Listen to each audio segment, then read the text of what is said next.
కొత్త అల్లుళ్ళు పారిపోతారు. కొంతమంది దాక్కుంటారు. చివరికి వారిని వెతికి తీసుకొచ్చి ఊరేగిస్తారు. అక్కడ గత 100 ఏళ్ల నుంచి ఈ ఆచారం పాటిస్తున్నారు. ఉత్తరప్రదేశ్ లోని బర్సానా అనే ఊరిలో హోలీ చాలా అద్భుతంగా చేస్తారు. ఇక్కడ రాధారాణి ఆలయంలో జరిగే హోలీ వేడుకలను చూసేందుకు దేశ విదేశాల నుంచి భక్తులు వస్తారు. అయితే ఈ వేడుకల్లో భాగంగా స్త్రీలు పురుషులను వెంటపడి కర్రలతో కొడతారు. పురుషులు ఆ దెబ్బలు తినేందుకు వాళ్ళని పాటలతో మాటలతో రెచ్చగొడుతూ ఉంటారు. దీనిని లాత్మార్ హోలీ అని అంటారు.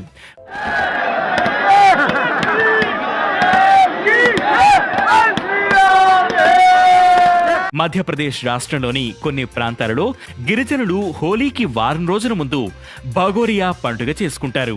ఈ పండుగల్లో పెళ్లికాని యువతీ యువకులు రంగులు చల్లుకుంటూ డాన్స్ చేస్తారు. ఈ క్రమంలో యువకుడికి ఎవరైనా యువతి నచ్చితే ఆ యువతి దగ్గరికి వెళ్లి పానిస్తాడు.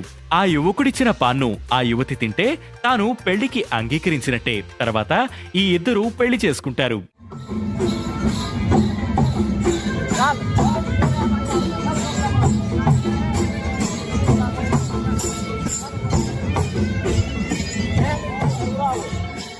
అహ్మదాబాద్ లో హోలీ వేడుకల్లో భాగంగా ఉట్టికొట్టే సాంప్రదాయం ఉంది. కుండలో మజ్జిగ పోసి దానిని ఒక తాడు సాయంతో వేలాడదీస్తారు. యువకులు ఆ కుండను పగలగొట్టడానికి ప్రయత్నిస్తుంటే అమ్మాయిలు వారిని ఆపేందుకు రంగు నీళ్లు చల్లుతుంటారు. ఏదైతేనేం ఎవరైతే కుండను పగలగొడతారో వారిని హోలీ రాజుగా ప్రకటిస్తారు.